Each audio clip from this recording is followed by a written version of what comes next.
tersebut ada 4 gambar yang menunjukkan tentang hidup rukun. Gambar yang pertama adalah gambar ketika Udin dan Edo saling berbagi makanan. Gambar yang kedua adalah gambar Udin hidup rukun dengan kakaknya dengan cara belajar bersama. Lalu gambar yang ketiga menunjukkan hidup rukun antara Udin dan Edo saat bermain. Gambar yang keempat ini menunjukkan tentang gotong royong yang mencerminkan hidup rukun dalam masyarakat. Jadi nanti ada 4 subtema yang akan kita pelajari di tema 1 ini. Kita lanjut ke pembelajaran 1. Udin mempunyai kakak perempuan bernama Mutiara. Udin dan Mutiara selalu menjaga kerukunan di rumah. Ayah dan ibu menyayangi Mutiara dan Udin. Kita baca ya adik-adik ya. Suatu hari, ayah membawakan buah tangan untuk Mutiara dan Udin. Mutiara mendapatkan buku cerita. Udin mendapatkan mainan. Mutiara dan Udin berterima kasih kepada ayah dan ibu. Mutiara dan Udin tidak saling berebut oleh-oleh. Ayah dan ibu bahagia melihat buah hati mereka selalu rukun. Ini adalah bacaan yang menunjukkan ayah dan ibu menyayangi Mutiara dan Udin. Jadi di sini ayah membawakan buah tangan untuk Mutiara dan Udin. Adakah kata-kata yang dalam bacaan tadi yang kamu tidak tahu artinya? Ada tidak adik-adik? Nah, tadi ada kata buah tangan dan buah hati. Apakah tangan dan hati kita itu punya buah? Seperti pepaya? Apa mungkin? Bukan itu maksudnya adik-adik. Buah tangan dan buah hati itu adalah sebuah ungkapan. Lalu, ungkapan itu artinya apa ya? Ungkapan adalah gabungan kata yang memiliki arti berbeda dengan kata asalnya. Jadi ungkapan itu memiliki arti adik-adik. Jadi setiap ungkapan ada artinya. Nah, ungkapan tadi ada buah tangan. Bukan artinya tangan kita ada buahnya. Tetapi arti dari buah tangan adalah oleh-oleh. Lalu ada kata buah hati. Buah hati itu bukan hati kita ada buahnya. Buah hati itu bisa berarti anak atau anak kesayangan. Begitu adik-adik. Jadi ungkapan itu ada artinya. Lihat di sini, Kak Citra punya contoh kalimat yang di dalamnya ada ungkapan. Ayah pulang dari Jakarta membawa buah tangan. Nah, ini memiliki arti ayah pulang dari Jakarta membawa oleh-oleh. Karena buah tangan itu artinya adalah oleh-oleh. Contoh yang kedua. Dio adalah buah hati orang tuanya. Maka artinya adalah Dio adalah anak dari orang tuanya. Bisa juga buah hati itu artinya adalah anak kesayangan. Nah, itu tadi tentang ungkapan. Jadi ungkapan itu belum arti sebenarnya, memiliki arti yang lain adik-adik. Nah, di sini ada percakapan antara ayah, Udin, dan Mutiara. Kamu diminta melanjutkan percakapan tersebut. Lihat di sini, ayah berkata, "Anak-anak, ayah membawa buah tangan." Nah, kira-kira jawaban Udin dan Mutiara seperti apa adik-adik? Mungkin si Udin akan berteriak, "Hore, aku dapat oleh-oleh." Lalu si Mutiara menjawab, "Terima kasih ayah untuk oleh-olehnya." Nah, mungkin kalian punya jawaban yang berbeda dari Kak Citra. Boleh coba kalian lengkapi.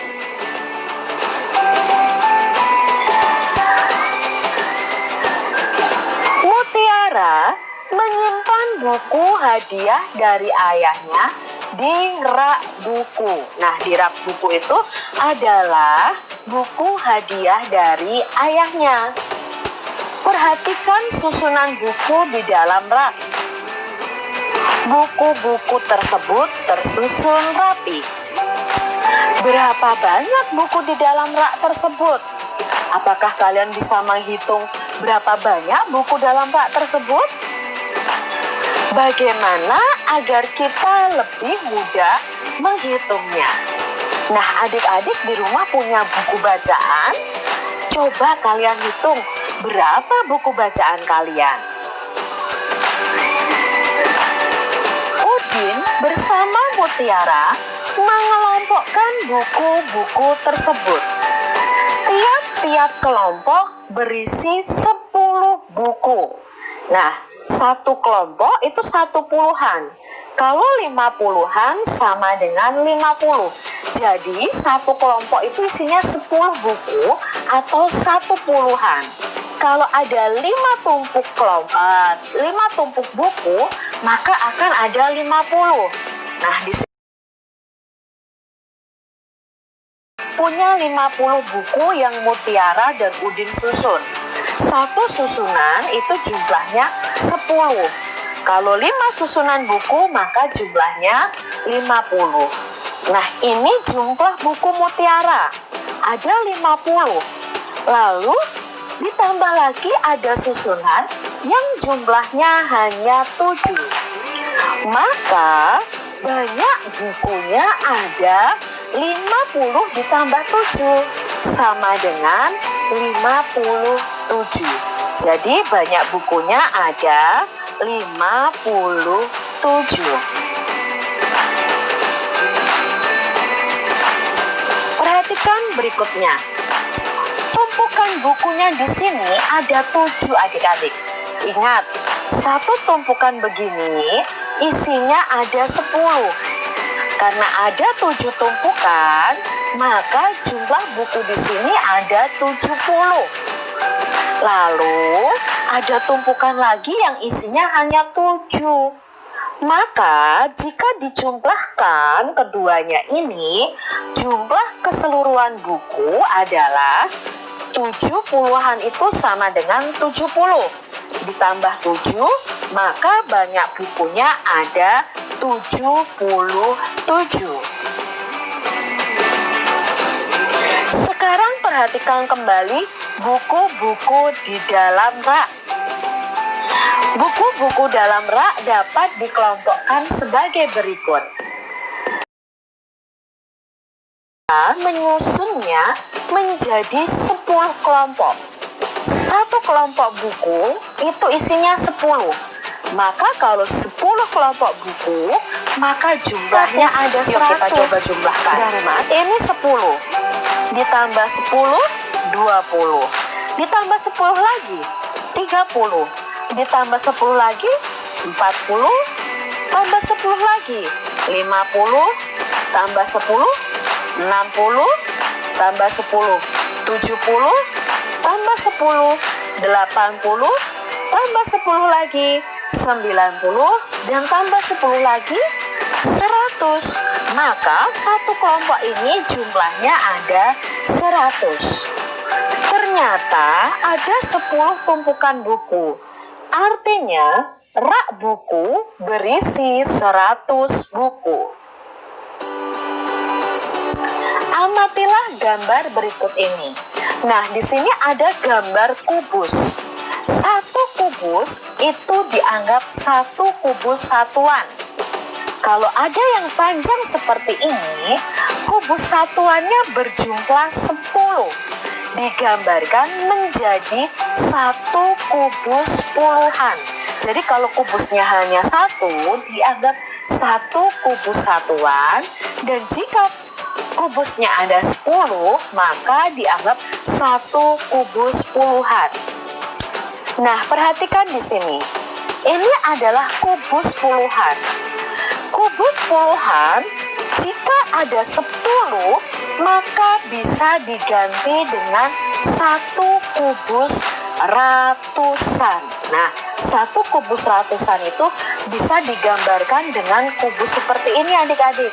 Kalau ini tadi satu satuan, ini puluhan, maka ini digambarkan sebagai kubus yang berjumlah 100. Nah, sekarang kita lihat berikutnya. Kalau kubus di bawah ini ada berapa ya? Kita lihat kubus di bawah ini. Ada berapa satuan di situ? Kita hitung adik-adik.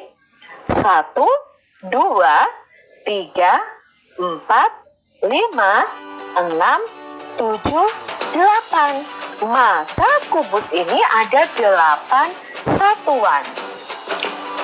Kalau kubus di bawah ini ada berapa ya? Nah, satu deret tadi, kita ingat ya, kubus satu deret begini isinya ada 10. Kita hitung 1, 2, 3, 4, 5, 6, 7, 8, 9, 10. Kalau satu kelompok ini ada 10 kubus, maka kalau ada 2 berarti jumlahnya 20 kubus. Nah, sekarang kalau gambar yang ini, kubus ini. Ini adalah kubus ratusan. Kalau ada 1 berarti jumlahnya 100. Sekarang kalau ada 2, maka jumlahnya, ya kalau ada 2 berarti jumlah kubus ini adalah 200. Yuk kita ke latihan supaya kalian lebih memahami. Jadi, kalau ada 1 kubus ratusan, maka nilainya ada 100. Lalu di sini ada 3 kubus puluhan, maka nilainya 30. Di sini ada 8 kubus satuan, maka nilainya adalah 8. Jika digabungkan, banyaknya kubus ada 138. Maka menulisnya seperti ini, 138. Tetapi cara membacanya 138. Jadi cara membacanya 138. Soal nomor 1. Nah, di sini ada gambar kubus dari kubus ratusan, puluhan, dan satuan. Kita lihat dulu kubus ratusan. Kubus ratusannya hanya ada 1, maka nilainya adalah 100. Kita lihat kubus puluhan. Kubus puluhan ada 1, 2, 3, 4, 5, 6, 7.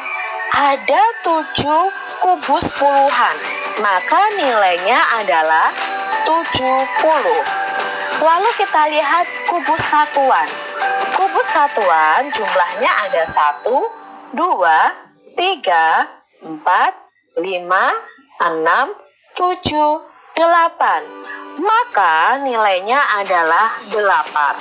Lalu kita jumlahkan, 100 ditambah 70 ditambah 8. Jawabnya adalah 178.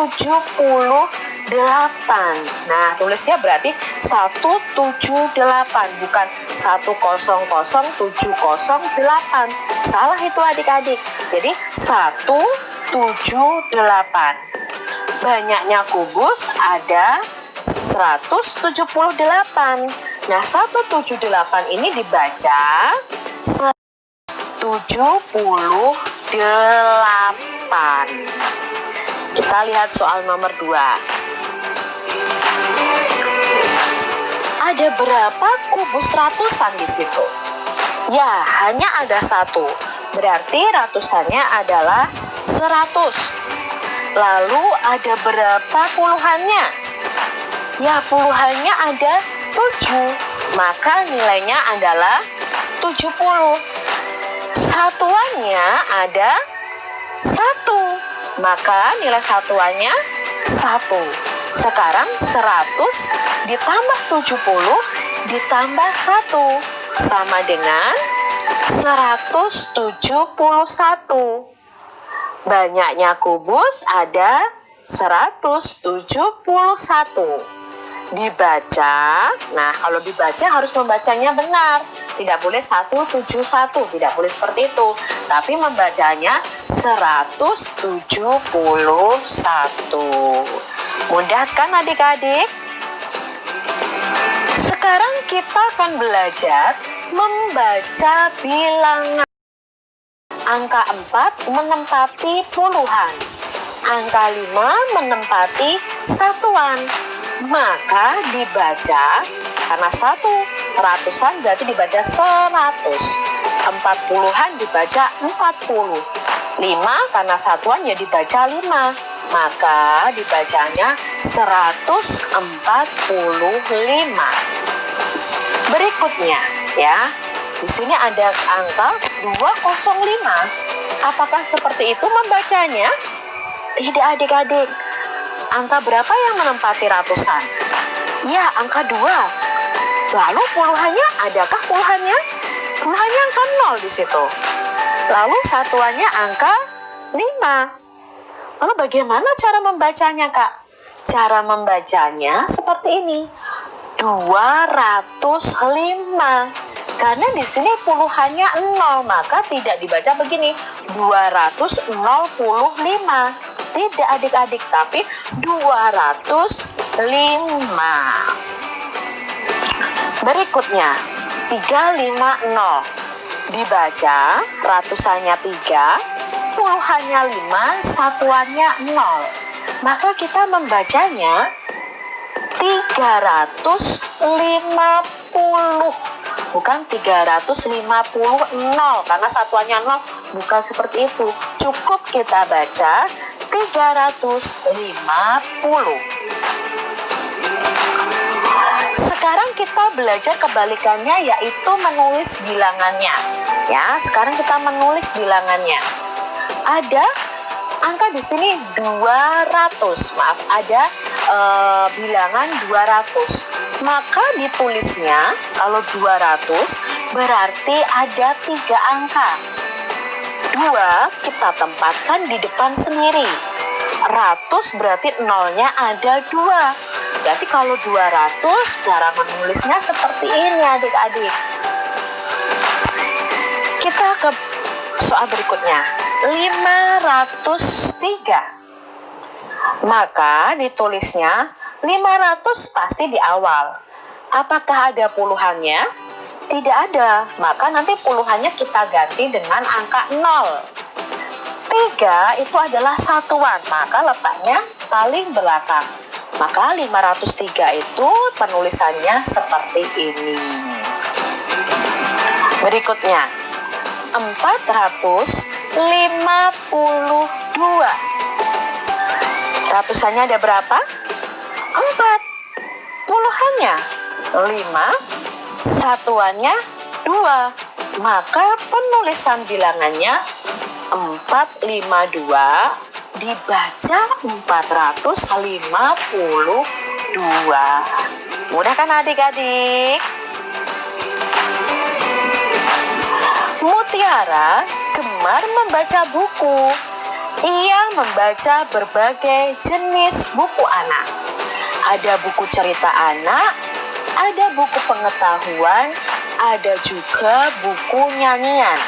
Nah, dalam buku nyanyian Mutiara terdapat lagu Peramah dan Sopan ciptaan Pak Dal.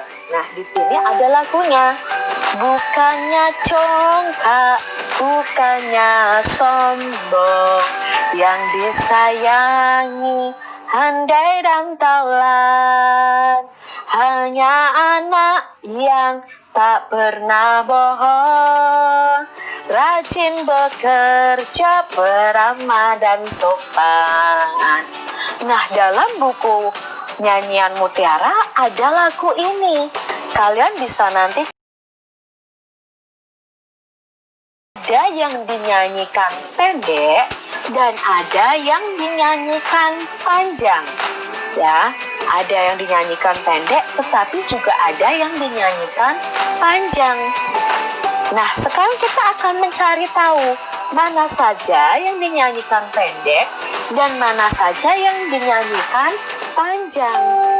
Nah, untuk kalian mempelajari tentang panjang dan pendek nada pada lagu, kita lihat di sini. Kita akan memberikan tanda titik pada bagian yang dinyanyikan pendek. Sedangkan untuk yang dinyanyikan panjang, kita akan beri tanda garis. Nah, Kak Cinta punya syairnya di sini. Kita lihat syair yang pertama. Bukannya congkak. Nah, berarti kita sama-sama tahu. Yang pertama, bukannya. Bukannya. Nah, berarti itu cepat. Berarti dinyanyikan pendek. Berarti tandanya lingkaran. Lalu, bukannya congkak. Berarti congkaknya dinyanyikan panjang. Berarti tandanya adalah garis. Sekarang kita lihat bawahnya. Bukannya sombong. Nah, ini hampir sama dengan atasnya. Bukannya itu juga dinyanyikan pendek. Maka kita beri tanda titik ya. Di sini Kak Citra buatnya lingkaran supaya adik-adik jelas ya. Lalu sombongnya itu dinyanyikan panjang ya. Baris ketiga. Yang disayangi. Nah, yangnya pendek. Nih, juga pendek. Yang disayangi. Berarti sanya pendek juga. Yangnya panjang. Yang disayangi. Berarti i-nya juga panjang. Yang disayangi. Handai dan taulan. Berarti han pendek, dai pendek juga, dan pendek, tau pendek, lannya panjang. Jadi yang disayangi handai dan taulan. Nah, lannya panjang. Sekarang bawahnya. Hanya anak. Coba sampai situ dulu ya. Hanya anak. Berarti hanya pendek. Berarti diberi tanda titik. Nya titik juga. A titik juga. Karena ini dinyanyikan pendek. Jadi cepat. Hanya anak. Naknya panjang. Hanya anak yang. Berarti yangnya panjang. Tak pernah bohong. Nah, ini hampir sama dengan atasnya. Tak dinyanyikan pendek. Per dinyanyikan pendek. Nah dinyanyikan pendek. Bo dinyanyikan pendek. Hongnya dinyanyikan panjang. Lalu syair berikutnya. Rajin bekerja. Nah, sekarang la-nya itu pasti dinyanyikan pendek, maka diberi tanda titik. Jin pendek, tanda titik. Be pendek. Ker. Nah, kernya ini panjang. Rajin bekerja. Nah, ja-nya juga pendek. Lalu baris bawahnya ya, lirik berikutnya. Beramah dan sopan. Berarti pe-nya pendek. Ra-nya pendek. Mah-nya pendek juga. Dan pendek. So pendek. Pan panjang. Nah, kalian sudah bisakah membedakan cara menyanyikan lagu dari yang pendek maupun yang panjang nadanya dengan cara memberikan nada ini? Coba nanti kalian latihan lagunya ya untuk pembelajaran kita hari ini di tematik tema 1, subtema 1, pembelajaran 1. Semoga video pembelajaran ini bermanfaat bagi kalian semua untuk kalian belajar dari rumah kalian masing-masing.